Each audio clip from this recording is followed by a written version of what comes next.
Then around 4 5 in the morning, the third day, I felt something coming up deeper. And now I know it was not contraction pain, but something deeper, silence or some wild feeling I was having.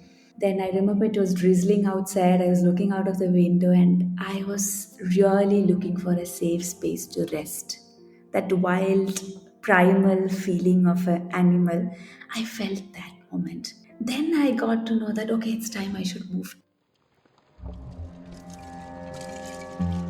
This is the Birth Agni podcast, the fire that brings us alive, that burns myths and opens a channel of authentic natural birth stories. This show debunks the many myths of the medicalized births, showcases the plethora of choices a pregnant couple can make to embark on their empowered birth journey. I'm Divya Kapoor, a certified birth and lactation counselor and an aspiring traditional birth attendant. Let's get the flames blazing high.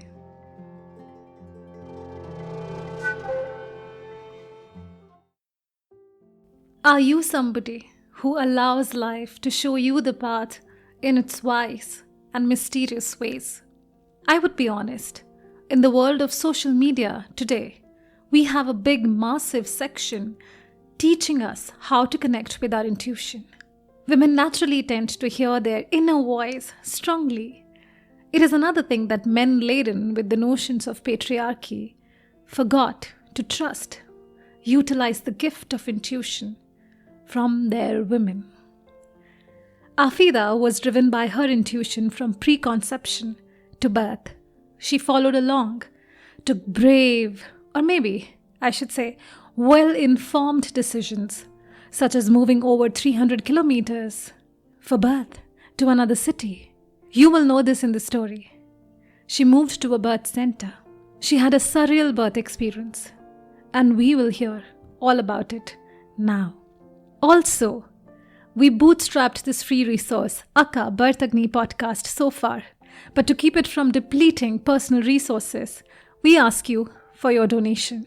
We are already thinking of moving it to a membership basis, so your donation matters to continue the free version, even if it's the price of a coffee. Thank you so much for this consideration. So, hi, Afeeda. Welcome to the podcast. I'm so thrilled to have you. And I remember the time that you reached out and Sanjana spoke to you about me and the podcast. And I was so thrilled to hear your story and even read your story on Instagram. Such a thorough, like in-depth description of what you felt, how you were guided along the line for the birth. So, take us to the time when you decided to choose a birth center for the birth. How did all of that happen? Yeah. Hi Divya, it's my honor to be here. So, yeah, the decision was so easy for us because me and my husband, we used to talk about birth and all even before I got conceived.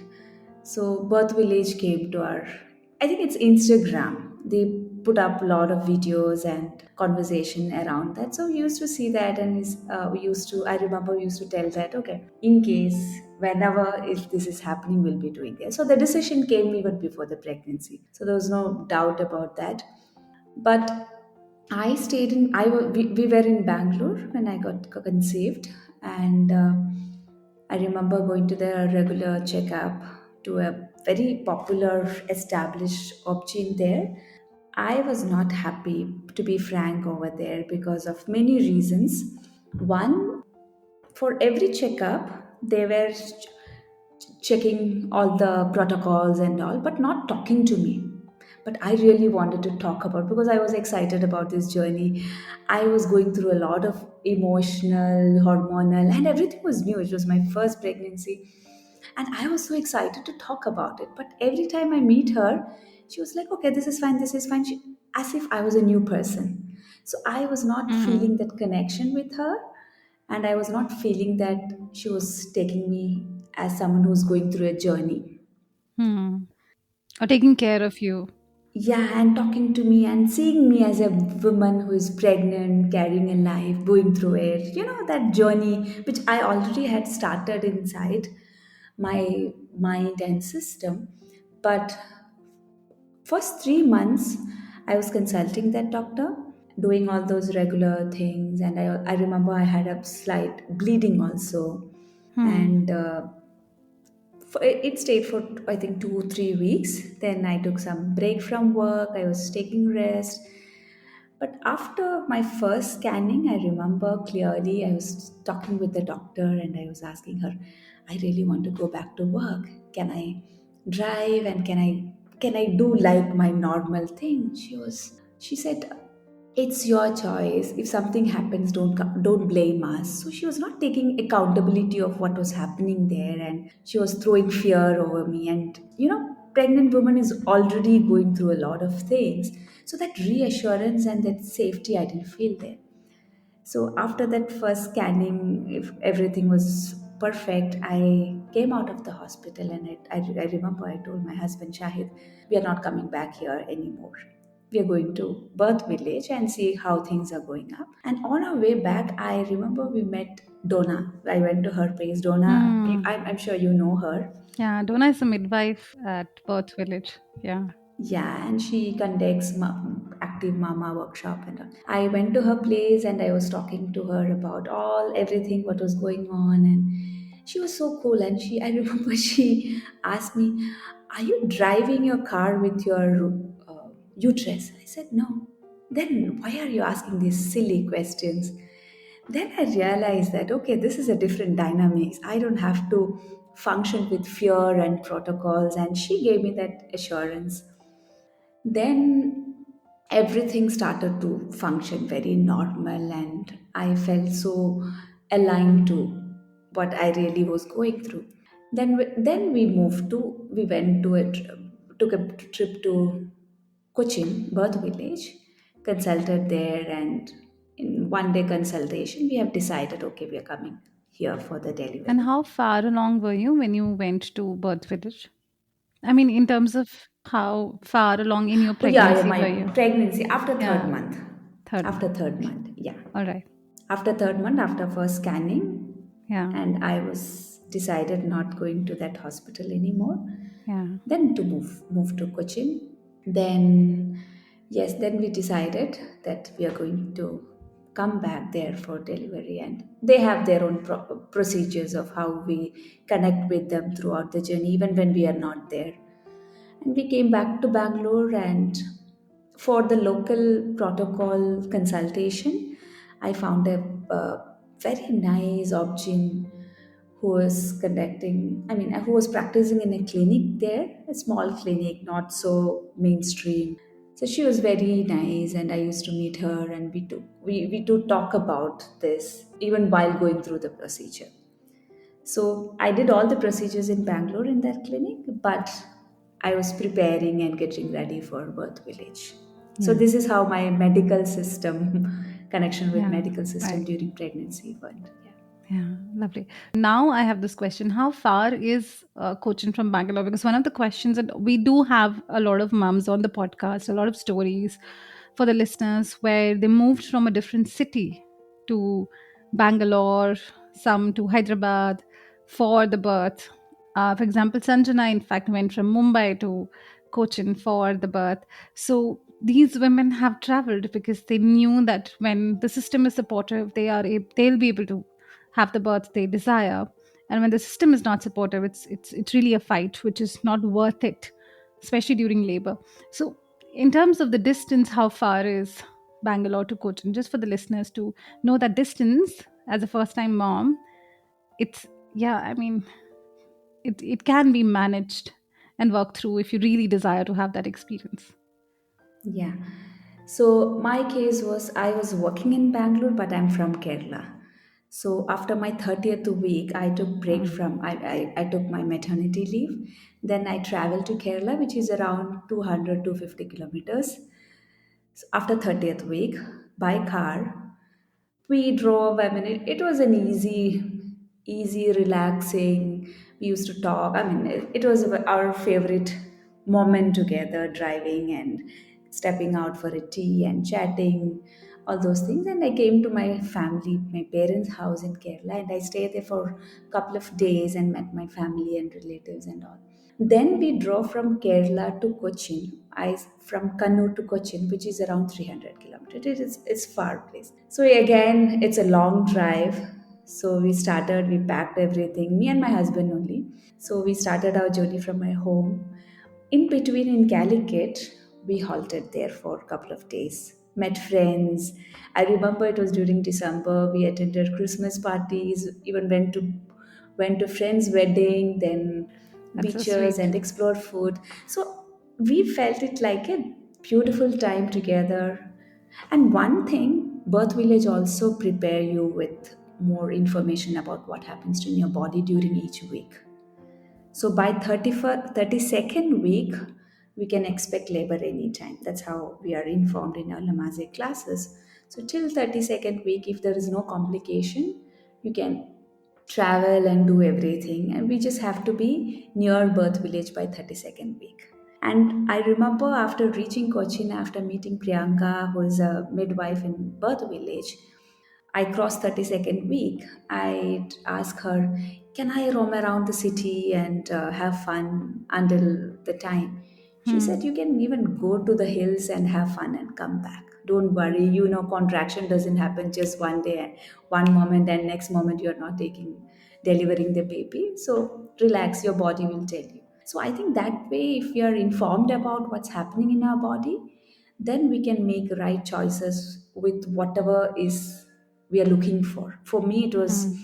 long drive with my husband and the memories we made during those time. Yeah. Yeah, absolutely. That's beautiful. And also to not make you feel like you're sick or you're going through a problem. Like pregnancy is a sickness. So Yes.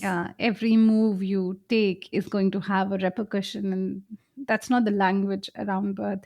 Yeah. So that's a beautiful thing. And yeah, lovely. So how did the labor begin from there on? And Yeah. yeah. One thing, even during pregnancy, I was mentally preparing for the labor. So Hmm. the labor didn't just started with that pain. It was even during my, if I talk about labor, I also want to talk about how I prepared during my pregnancy. Because I remember after work, every day evening we put dim light in our room, play music and cook. Me and my husband cook together and we talk about labor. And I was listening to podcast. I'm sorry, I couldn't find your podcast to know about how Indian stories about Indian women, but I was listening to Western stories of narrations of home birth and the labor. I was listening to all those every day and we were discussing about that. Yeah. So, one way we were preparing for that time of experiencing, and I also informed myself with what happens in our body with hormones and how it plays, how the biochemistry change. And I remember we made a playlist also. Sometimes when we listen to that playlist, I get into that zone of okay, this is what's happening in my body. Those kind of uh, I was preparing for that. I was so excited about this labor, and that really helped me during labor. So, when it Yeah. comes to real labor, I think how we experience pregnancy, how much we prepare for that, impacted our mindset a lot.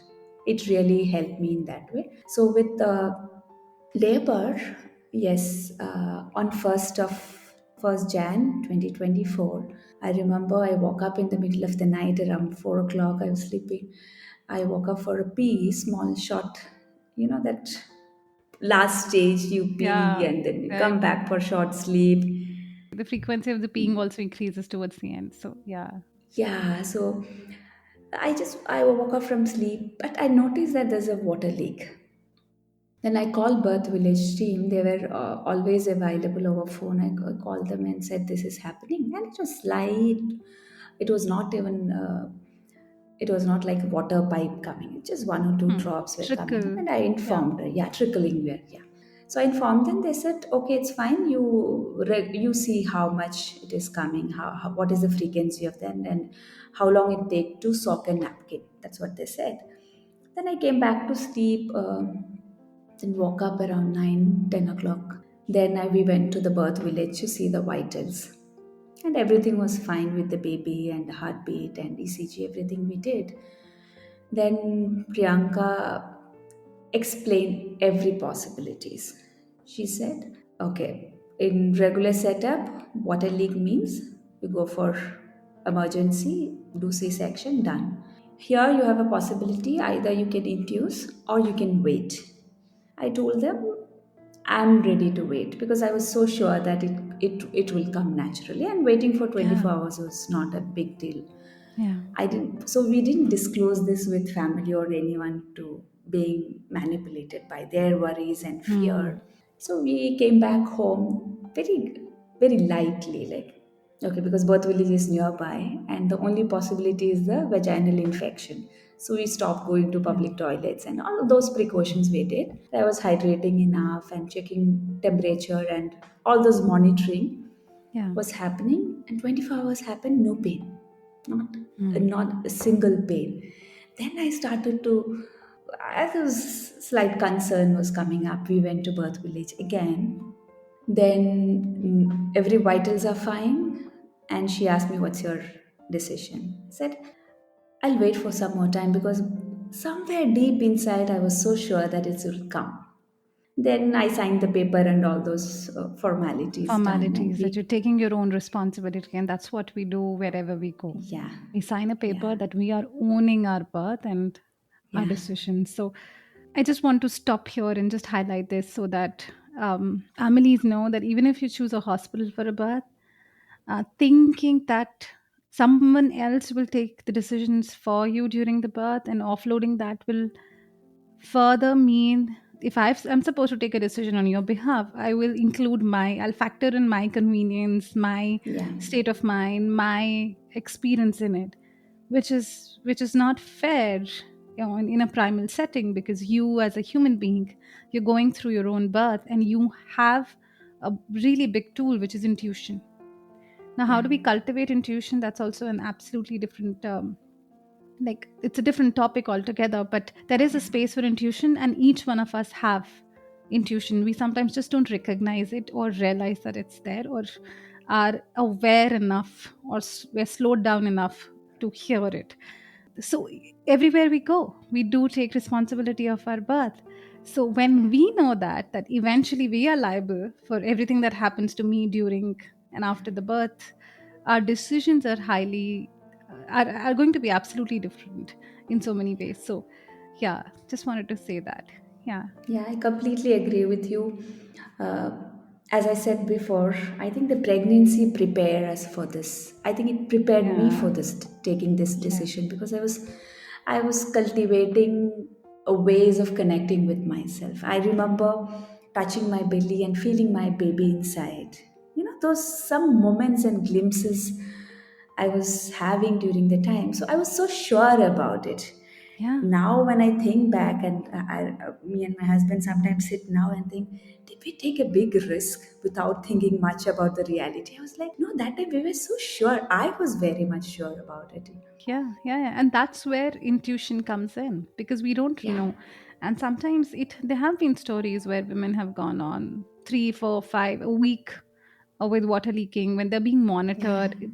I yeah, definitely think that when there is a water leak, the woman and the baby should be monitored, because there are yeah, situations wherein things can take a different turn. But with that yeah, awareness, with that preparedness, if we yeah, go with what we are feeling right in the moment, it's absolutely all right to take that, because anyway, anything is a risk, right? Getting induced would have been a risk. Waiting for a spontaneous labor, and then which risk is like, it's hard to define which risk is yeah, riskier, and spontaneous labor is always far more better than an induced one in any condition. So also for the baby, the drug doesn't yeah, go to the baby. Yeah. yeah. Yeah, then second day. Yeah. The second day after leak, no pain, nothing. We came back home. We are having our daily routine of eating, cooking, and relaxing, watching movie, and all those things. Evening, I remember I went for a solo walk because next day I have to take a decision because it's Hmm. third day Hmm. and there's no sign of pain, nothing. I remember I called Riba Hmm. Doula, Hmm. and she has been a constant present throughout my journey. Anything and everything which comes up in my journey, I call her or text her, and she's there. She was holding space for me. So I remember I called her. She was in some retreat and all. She came in. She asked. I explained her everything. She didn't ask any details about my physical or what was happening in my. She asked me, "What's your body telling you?" I said, "I'll Hmm. wait. I can do it. Do that." And she cut the call and she left. Yeah. That was She the reassurance. Yes, and that's Yes. also so important to do when we start over explaining something. Sometimes we're Yeah. influencing the decision. And when you just Yes. let the person, you're just, slightly nudging the person to go back to themselves. And that's so Yes. important. Yeah. Yeah. And I was looking for that reassurance, and I got it, and I came back, and I was so sure it's gonna come soon. Then after dinner, my husband went to sleep. I was feeling something was coming up slowly, slowly. Then I took a hot shower, and I was using that yoga ball, listening to music Yeah. and taking that movement and everything. And I was telling myself also those affirmations and all those things, how beautifully I'm prepared for this and all those things. Then around 4 5 in the morning, the third day, I felt something coming up deeper. And now I know it was not contraction pain, but something deeper, silence or some wild feeling I was Mm. having. Then I remember it was drizzling outside. I was looking out of the window and I was really looking for a safe space to rest. That wild primal feeling of an animal, I felt that moment. Then I got to know that okay, it's time I should move to birth village because I need that space too. Yeah. My only thinking was to get me that safe space so that my body will do its work. So that knowing I got in that moment. There was no pain. I didn't know it was, I thought it was pain and some body was doing contraction, but it was not. I came to know that later. But this knowing of, okay, it's time, Afida, you pack up, find a safe space, then Yeah. your body is ready. That Yeah.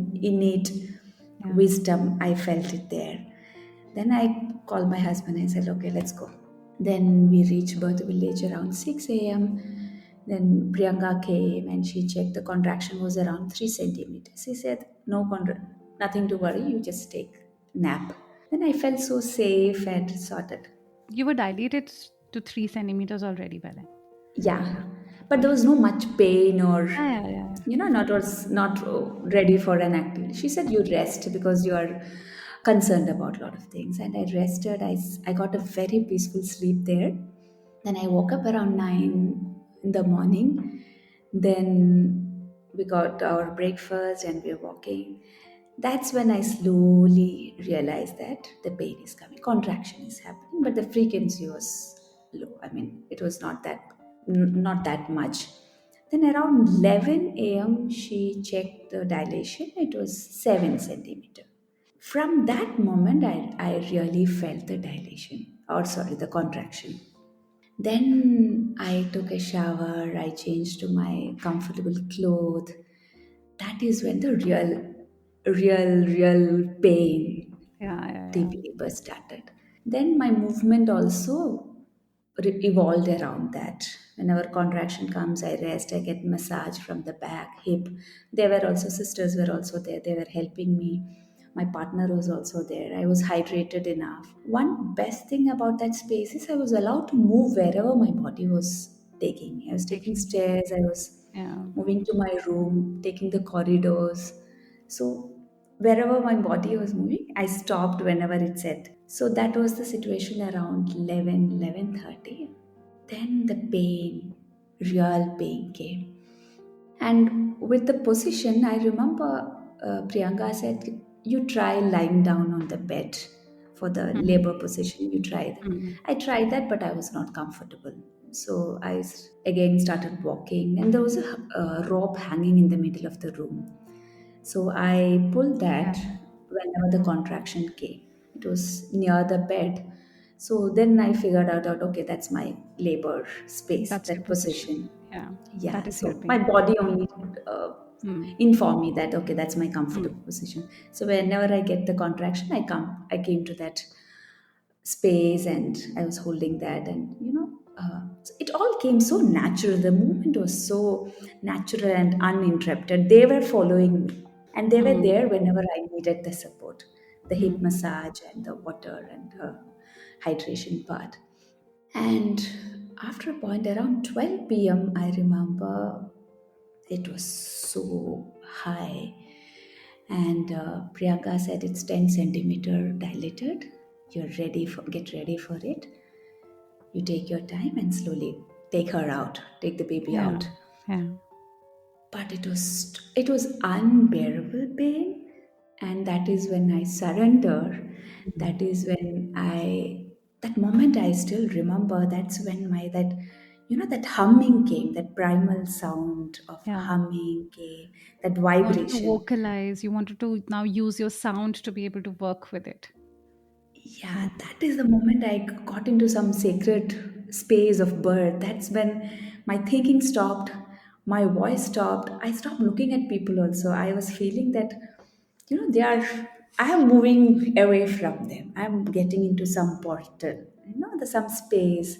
Then I remember I was thinking, okay, I can't do this. And I also was aware that that's the moment it's going to happen, because I Hmm. knew that's I've read a lot of stories, women feeling that, okay, when they realize that they can't go anywhere, that's the Yeah, moment that's the it's going to they're gonna happen. have the Yeah. baby. Yeah, yeah, yeah. Yeah. Yeah. Then I remember I was on my knees looking up for a support. I really felt that divine presence and the presence of all the female ancestors over there. It felt like a sacred space. No Yeah. interference. People were there. They are just looking at me and waiting for that arrival. So I remember that presence, and I don't know how to put it in words. You Yeah. get that, Yeah. no? Yeah, yeah, yeah. That Yeah. yeah. So even with how a lot of these stories are documented and how women tell it. So if I generalize, just to help the listeners get a feel of what it may feel like. So there is like women. First of all, our brain, our logical brain, really slows down.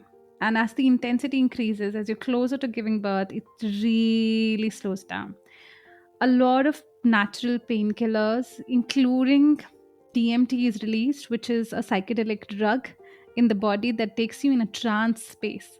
So when Yeah. that trance space is the space you go to when you're high on a psychedelic drug. So it's a realm between reality and the spirit realm. If we hear that, Yes. and Yeah. women go there naturally. It's called altered state of consciousness by a midwife, Vapio. She says that it's an altered state of consciousness, and women go there. They have visions. They have a very surreal feeling. It's not here, but it's still here. They're bringing the baby, and they're also very sleepy. Like they're aware of people, but it doesn't bother them at this time. They're so Yes. within themselves that they're just within, and you can see them and know that it doesn't bother them anymore. They're like Yeah. that within themselves, and yeah, that's the feeling Yes. of yeah. Exactly. Exactly. I've read it's the only closer comparison we can make is with DMT, that out of body experience. I've read about that. Yeah, I remember, getting into that elated space, away from all the physical reality, going a little higher, and also feeling the presence of that divinity around me, because that's the most intense surrender I have ever done in my life, because I realize that I've done my part.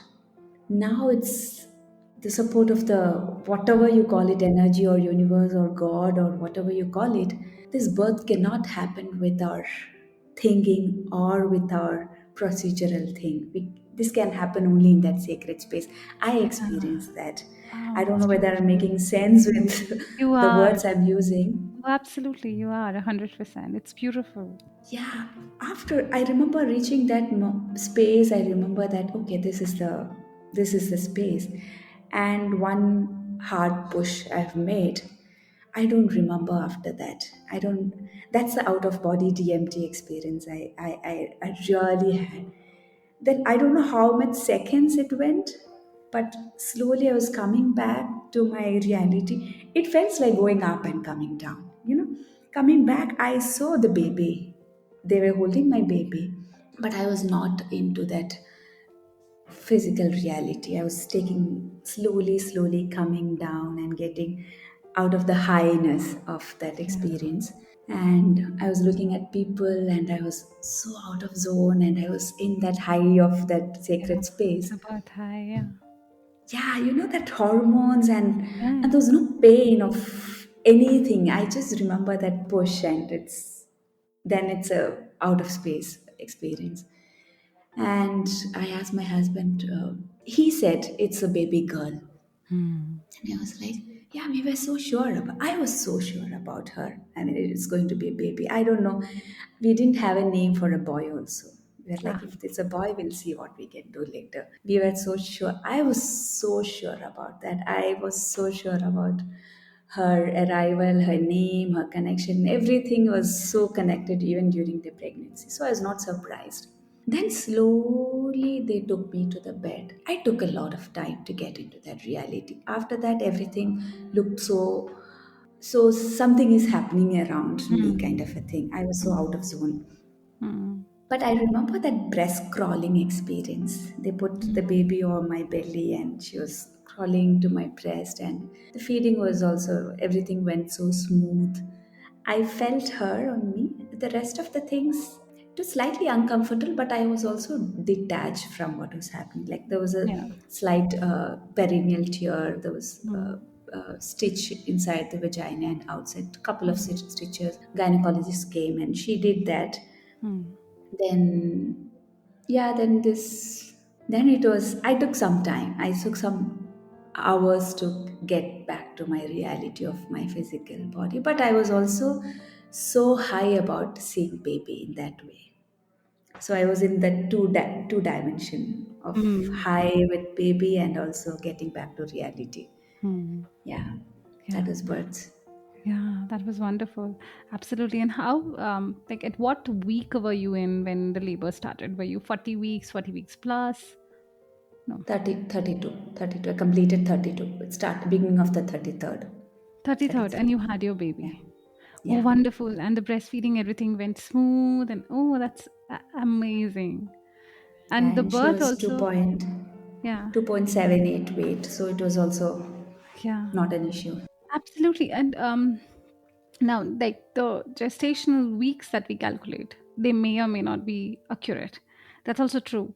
That you could still be like 2 weeks ahead. Some women can be 2 weeks behind. So Yeah. we are not sure about the due date. It's just an estimate, which is why it's called EDD, estimated due date. And babies come when they want to. And the body is wise in so many ways that the baby decides when they want to be born, and that's about it. That's Yeah. just about it. And you gave Yeah. birth in a position. Yeah, yeah, yeah. Please go ahead. Yeah, I mean, like you said, I mean, it was her way of coming out. After a point, I think my brain stopped working. That was the best thing. I think if you ask me what's the birth, the wisdom I got with my experiences, I truly experienced what body can do. Hmm. The body took the front seat. Hmm. That was a new even though we do certain practices to get there with Yeah, maybe meditation yeah. Breath or work and a lot whatever of other practice, things. yeah, breath Yeah, work, yeah, and yeah. but Hmm. birth is the most transformational experience one can have, where it take forward and then there's no going back, then there's no Yeah. mind, there's no thinking, then it's a play of it and it knows it, and it's true, it's the truth. We just have to for I just allowed my body to do what it was doing. You So surrendered to after a it. point it was Like, not me. Yeah. yeah, yeah, yeah. You surrender. The surrendering is also so important. Like you said, if we keep using the brain, and sometimes we are predisposed to using the brain because that's how our life has been.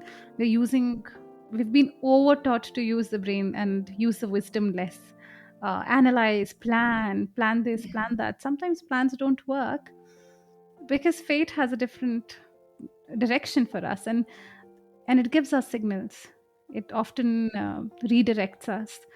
And it was Raj and Vicky's story yesterday. We were discussing that they had a precipitous birth, like a pretty fast, like a 3-4 hour labor, and they were not anticipating. He was trying to prepare a pool for his wife, and he couldn't find the hose. And then, in a moment of realization, he thought that I don't need it, so I'm not finding it. I don't need it, so it's a redirection. It's a redirection from a higher power that you don't need this. Go to your wife, and Yes. that's the moment he realized that the baby is almost there. And yeah, he and it's wonderful how nature works, and there's this higher power that works in its own wonderful ways, and that's why the body has so much capacity and capability to give you these experiences, which a lot of people really get on drugs to. And women have this power to feel this. And if that is one of the reasons that women, so a lot of women sometimes ask, why should I really be so bothered about trying for a normal natural birth versus a surgery? I really don't have a problem with the surgery. It's lack of information, it's lack of knowing your reality through that. And Yeah. also how you feel about things. If you feel that it's not for me, maybe it's not for you at the moment, at this point in time in life.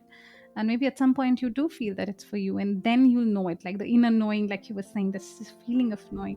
So no, absolutely, these are beautiful elements that you've brought to for our listeners, and I hope that gives them a gist of how things can actually absolutely flow for you in your story. So yeah, and how was the breastfeeding experience thereon? Breastfeeding with her, I didn't experience any kind of pain or any kind of challenge. It went so smooth from the first feed itself till now. She's 16 months now. Hmm. So I never experienced anything. It was perfect, I would say. Yeah, that's beautiful. I think the two things I need to mention about Yeah, one, we need to have a safe space to experience this. absolutely. Safe and uninterrupted. We need to surround with people who also know it, because I could experience it because I was not thinking about what they were doing, what are they talking, or are they looking at, or are they thinking about what I'm going through.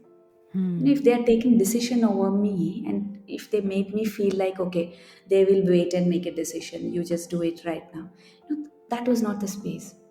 I think, like any other animal, human beings can only do this when we have that safe space. Yes. I told about that innate longing for that safe Safe space. Yeah. space, like the cave space earlier ancient people were looking for. Yeah. So if we are allowed to have that with the people, with even an object over there can distract us. Oh, a glare can disturb you. A person who's Yes, judging you and trying to check your yes, performance, you'd be like, oh my God, this person is trying to, it's a vibe. And it's the energy yeah, space just that you get into. So you figure that yeah, out. So yeah, that's true. A person, yeah, just a person's glare in yeah, the room who's not saying anything yeah, can also yeah. disturb your birth. Their energy can, yeah, yeah, definitely. And I was surrounded by my husband and couple of midwives and the people, and after a point, they were not there, even there for me, and Mhm. just there. I know they're there, but it was me who was doing it. So the center was me, and my body was taking all Yes. of us. They were just following me. That kind of safety can only bring out this intense, sacred, transformational experience of birth. Yeah. It's similar to drug experience, the high. Mm. But even in drug, it is more about thinking. You are aware that you Yeah. are on track. It's Yes. about you're using drug to get that chemical in your Replicate body, a, or the yeah, hormones and all. experience. Yeah. But here in this case, this is a natural dance of hormones and the flow. I was feeling that because I remember I wrote about what happens in my body, Yeah. what hormone starts. I don't remember exactly which hormone comes first Yeah. and Yeah. second now, but Absolutely. I remember that time, okay, endorphin come, then this hormone come, from where it comes. It's like the drug on our body, that flow. So I was feeling and witnessing what was happening. All these can be possible when we have that space. So without that space, this experience is not there. Mhm. And postpartum also, the experience of birth impact postpartum. I Oh, I don't had talk about it. challenges. Yeah. Definitely, I had challenges with the physical issues of that stitch and all those things, and I was also going through some kind of anxiety about, and the rage part, rage Ah. from the beginning of pregnancy about the system, medical system, the motherhood comes, rage about how the world is designed around men. All those rage was Yeah. speaking postpartum. Hmm. Why people are insensitive, this is so natural, and people, all those rages. But at the same time, first 4 weeks of my postpartum was ecstatic, like on high, on drug kind of. Every day I was getting that high of hormones with my child, emotions of joy and overwhelming thing. I was crying, I was joy, I couldn't take it. Yeah. So my postpartum journey was again one with rage, and also I was having that ecstatic moment. Yeah. Yeah. But what I realized that the beginning of the preparation for the pregnancy and pregnancy, during pregnancy, labor, postpartum, everything is connected. 200%. So if we are prepared enough for pregnancy, I think pregnancy journey will get into next level.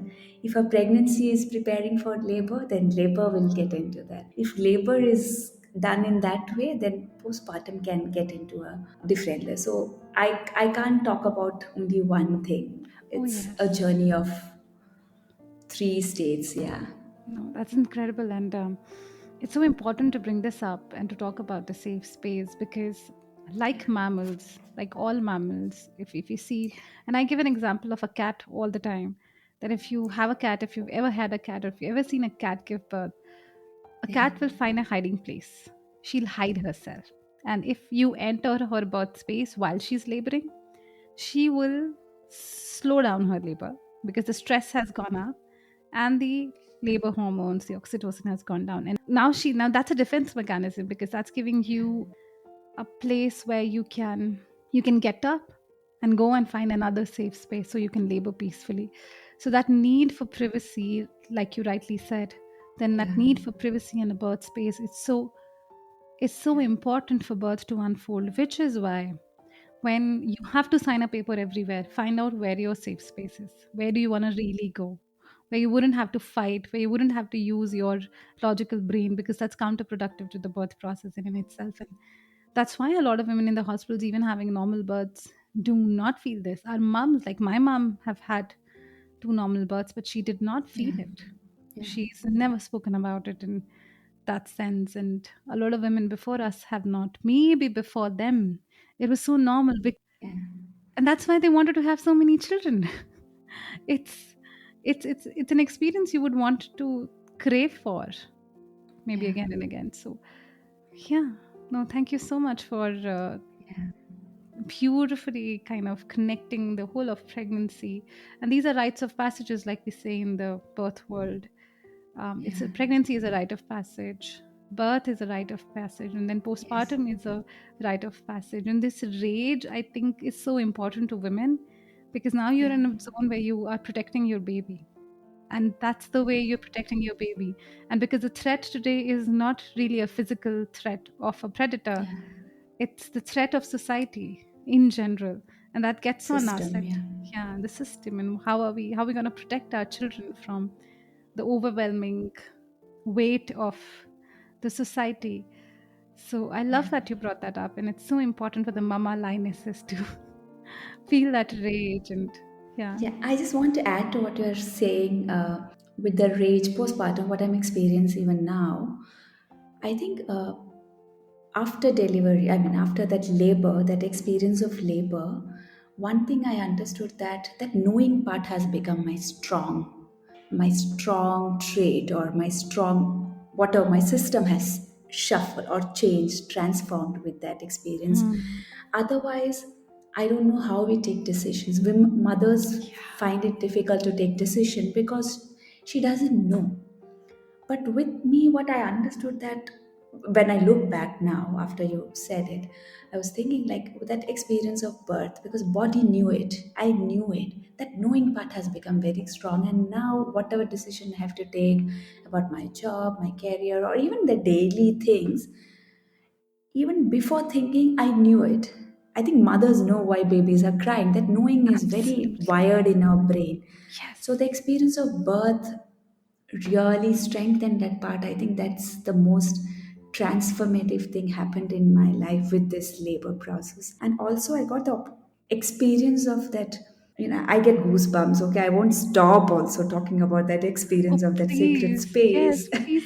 Yeah, please because elaborate. it Yeah. allowed me to experience that the most wildest, the most strongest, the most of everything of my experience during those time, those moments of sacredness. I never experienced that before or after that. So that gave me that sense of knowing about, okay, I know it. Yeah. You ask me anything, maybe I'll think about it and I'll say something, but I know it. Yeah. You That trust is the that most, yeah. furthermore. Yeah. I think that helps a lot to navigate postpartum, Absolutely. because Yeah. postpartum is all about brain fog and people coming up and the confusion, lot of things. But when that knowing has become stronger, it was easier for me to navigate and make decisions, and Yeah. also to set boundaries with people and all, because I have done that during my pregnancy, because I was so protective about my energy and the people around me. So everything Yeah. is connected, Yes. so each experience take us forward. And Yeah. yeah. The people before us, and I think about this while you were saying the people before us, before the advent of the education system, before the advent Yeah. of being taught to do things rather than being relying on primate wisdom, which is your inner Yeah. knowing.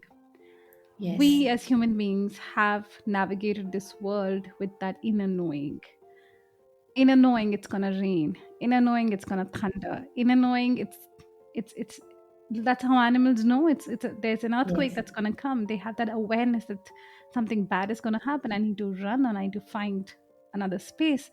It's Yeah. like you were saying, it's so wired within us because we are a Yeah. part of nature. And birth, because it's such a raw primal process, it brings us back to that and Yeah.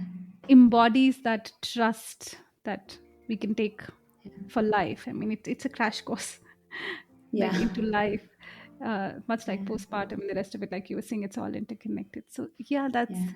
how do I say it? It is so crucial for us, especially at this time, to embrace that if we can, if Yeah. it makes sense to us. Definitely, there has to be. Nobody should be influenced, but rightly Yeah. so. If it makes you think, find Yeah. out what you feel like through the story. Yeah, Afida, do you want to add something to this before we wrap up? I'm so thankful that you shared all this with us. I'm very grateful that you're doing this work, because we need to hear more stories about birth, Yeah. because it's it's happening everywhere every day. It's so normalized and medicalized, and it's just about the event. Hmm. Birth happened, boy or girl, then the story. You're pregnant, then birth, boy or girl, Hmm. done. Done. So I think more stories and more conversation. Everyone after birth, I would tell with my friends, like whenever we meet each other, people should ask, "How was your birth story?" You tell Hmm. that, because that really impact a lot throughout our life, our It does. experience with our body and connection with the child. And it's not just about the event of labor. It has a huge impact over the community, the people, next generation, how we feel about ourselves. So it's a big event in our life. We need to talk more stories, because medicalization has so dominant. Even though we have alternative spaces, I would say it's more stories has to come up. That is the way we feel safe around stories, and know that, okay, this is how things are happening. My story can be mine in my way, Yeah. you know There's a possibility. so There's an option you yeah. have, so you can think through. Oh yeah. And you're Thank doing you. that work. I'm really grateful that Thank you, you so Divya. much. Yeah. No, no, Yeah. I'm so grateful for you to reach out. Yeah. Thank you so much, Afida. Take Thank you. care. Take care. Thank you. Thank Bye. Yeah. There is a field beyond fear where the body is empowered to take on labor and birth. To land there, it is crucial to take birth education. To enroll into our unique labor and birth preparation course, reach out to us at www.birthagni.com or scroll through all available prenatal and postnatal preparation classes. Thank you for listening, all in the spirit of birth, womanhood, and freedom. Remember, you got the bar.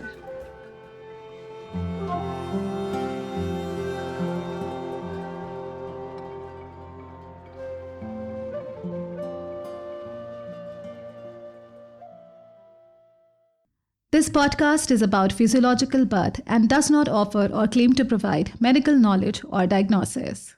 Starting a podcast with poor recording tools in the market? It was painful until I found Zencaster. Its high quality audio and video recording, along with the option of a backup, makes it super sturdy and a savior at times. With an easy to use dashboard and super convenient tools for advertising campaigns such as reels and videos, Zencaster is my comfort choice.